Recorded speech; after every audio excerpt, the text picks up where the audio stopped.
organic, unpredictable, unknown, lovely, beautiful, a sense of fulfillment.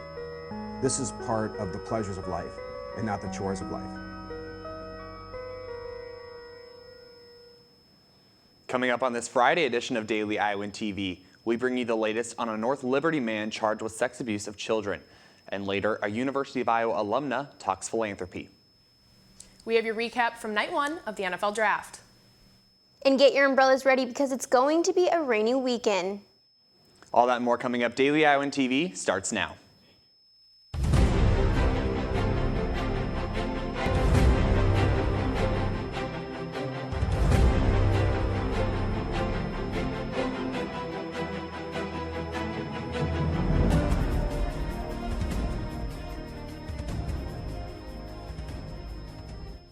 Good morning and thanks for tuning in to Daily Iowan TV. I'm Cole Johnson. One man was taken into custody yesterday after it was released that he inappropriately touched multiple children while volunteering his time as a church youth leader at Parkview Church in Iowa City. Noah Gowdy is standing by in the studio with more. Thanks, Cole. Yeah, I went to Parkview Church yesterday when news broke on this story, and I had the opportunity to speak with lead pastor Doug Schillinger on his thoughts on this incident. It is an incident that you would never think would happen to your children, but one local church had it hit home very close this year.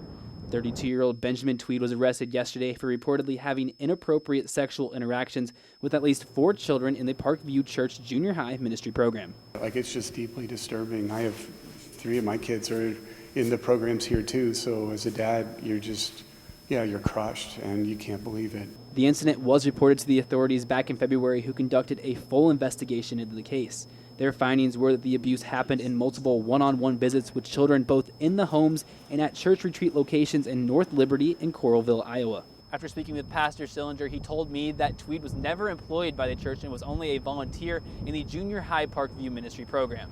The things that are coming out are just incredibly disturbing to me personally. They just violate our policies here, clearly for volunteers, leaders in our student ministries, and they just go completely against our value. Pastor Schillinger also told me that the church has strong policies in place to avoid this type of situation, such as background checks and training for all volunteers. This incident, though, was one they did not see coming. In this case, the problem was not the policies. The problem was with a leader going against those policies. Tweed reportedly posted a cash bond yesterday morning and was discharged from the Johnson County Jail. But if he is convicted of all charges, he could face up to 38 years in prison. Stick with Daily Iowan TV as we get more updates and bring them to you. Back to you, Cole, at the desk. After the revote that took place yesterday, the LGBTQ+ constituency senator has been elected. Tristan Schmidt, a sophomore, was elected for the 2017-2018 academic year. He hopes to focus on intersectionality within the community. Intersectionality and learning about yourself is an ongoing process that takes time, and we never truly achieve it, but it's the fact that we are trying to achieve it that makes it all. He is currently the president of the Iowa Edge student organization. The Rape Victim Advocacy program showed Iowa City the colors of pain and tragedy. Yesterday, RVAP's Clothesline Project raised awareness of the impact of sexual assault, domestic and homophobic violence in our society. Survivors of these acts shared their message through decorating t-shirts. The colors corresponded to particular survivors and victims. This includes survivors of sexual assault, domestic violence, or child sexual abuse, and survivors of violence inflicted based on the victim's sexual orientation or gender identity.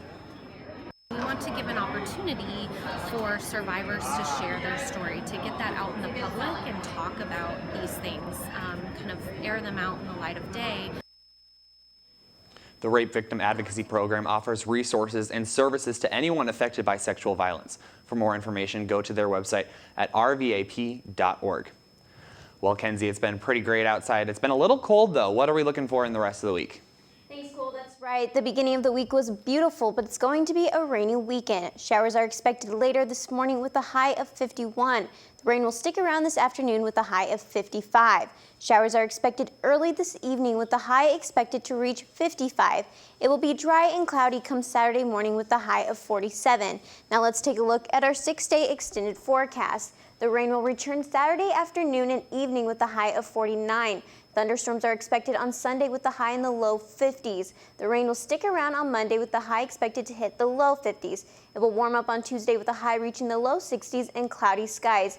It will remain dry and cloudy into the end of the week with a high expected in the low 60s. That's your weather for this week. Cole, back to you. With the week of Phil coming to an end, the UI decided to end it with a bang by bringing in a distinguished alumna to talk about getting involved with philanthropy. Daily Iowan TV reporter Christopher Cervantes has more.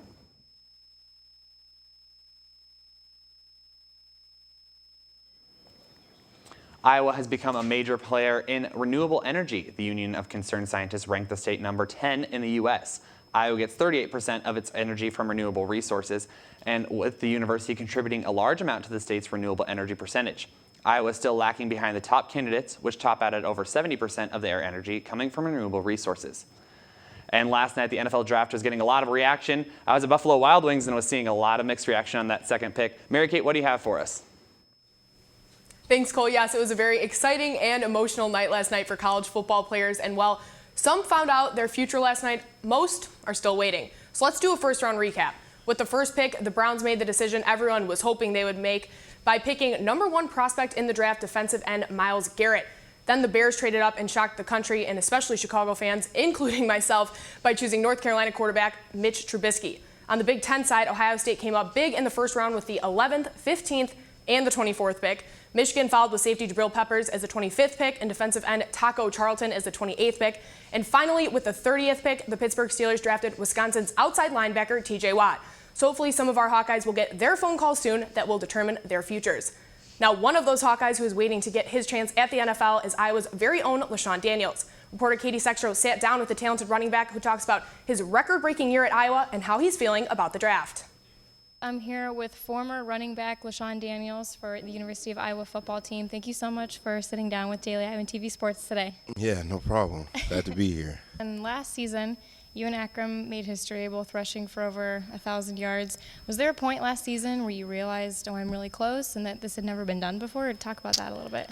This year, when we got kind of like halfway through the season, we're both like over 600 yards with, like 4 or 5 games left to play. I mean, we kind of knew that, okay, this goal is definitely, attainable. Like it's going to be something that we can do. I mean, especially how the way the offensive line was playing and how great me and Akram both were playing. I mean, we knew that it was something that was definitely reachable, and it was something that we had set for ourselves. And obviously, that's something that we're going to take with us for the rest of our lives. Because you always want to come here to the University of Iowa and you want to leave your mark on the program, and that's something I felt that we did. So now, kind of switching over to the draft coming up, what has your training been like so far? Mainly, obviously, it's kind of different than obviously when you're getting prepared for like spring ball and stuff like that. You leading up to pro day, we were basically just focusing on speed stuff and working on running fast and jumping high just to impress teams and scouts to see your athleticism. So that's kind of been the mode that we've been in up until last week. Being in school, does that make it a little bit more difficult then, since most of the other guys are done? Yeah, a little bit, because if teams want to schedule you for workouts or visits, you got to kind of alter it based on your class schedule and whatnot. But I mean, it's not too difficult. So what's your mindset then, kind of leading up to the draft? Are you ready? Are you nervous? What do you think? Just ready. I mean, I'm just kind of excited for this next chapter of my life.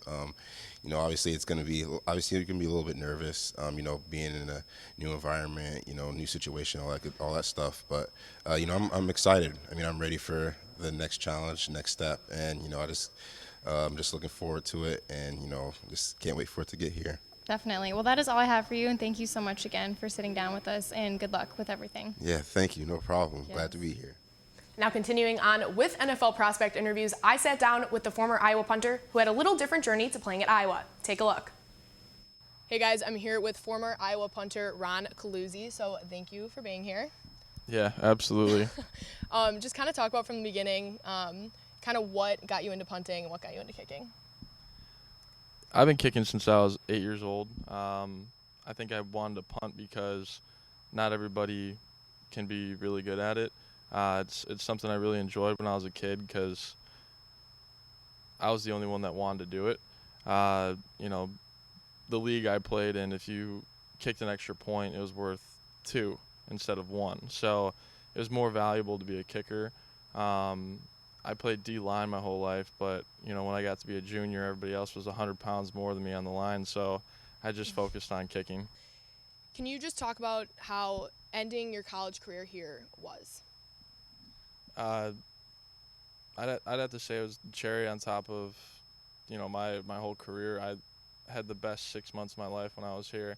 You know, I've made friends that, you know, I can call and talk about anything, and I was only here for 6 months, but I feel like I've known them forever.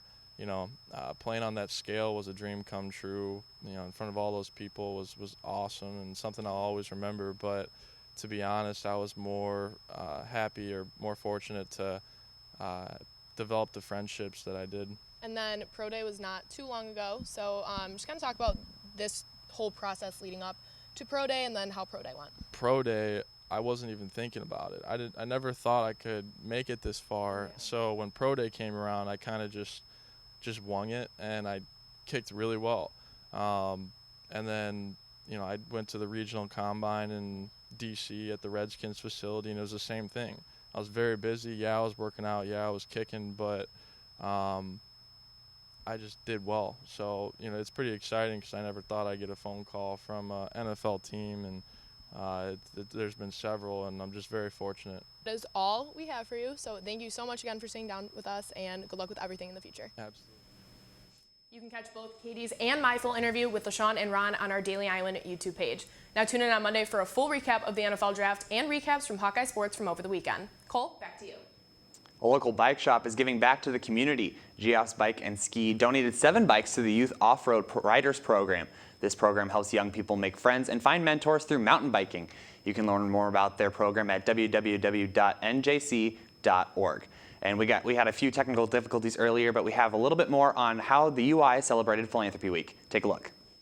Yesterday was the return of Sherry Salata, a Iowa business grad who made her name as executive producer on The Oprah Winfrey Show from 2006 until its very final episode. Now, though, she was the 2017 Life with Phil Talk speaker. For Sherry, this was the perfect opportunity to come back to her alma mater and teach everyone what she had learned in the field. For everybody else, this is the perfect opportunity to learn about some good old-fashioned and new-fashioned philanthropy. Philanthropy is really defined as about the betterment of humanity. And I feel like it's also a bit about dreaming. This was the overarching theme that Sherry had for the students at the university. She also spoke on how perseverance and good heart are key to being truly successful, but not to simply stop once one goal is met. Looking across the landscape of my life, I've had a lot of big dreams come true that began for me right here in Iowa City. But I still have about 30 or 40 or 50 more to make come true. The audience listened at attention, impressed enough to give out a standing ovation at the conclusion of the speech. One particular businessman was especially motivated by the speaker. Life is tough, and in the business world, what all she's faced is tough. And she reminds us that if you just smile, look forward and upward, that you can get through life. With her own brand innovation agency now opened, Sherry still has more work ahead and more smiles to share. Reporting from the Pomerantz Center, this is Christopher Cervantes, Daily Iowan TV. That'll wrap it up for this edition of Daily Iowan TV. Be sure to stay up to date with everything Johnson County by watching our live broadcast every Monday through Friday at 8:30 a.m. on dailyiowan.com. Also, be sure to pick up today's copy of the Daily Iowan. Have a great weekend, Iowa City. We will see you right back here Monday morning.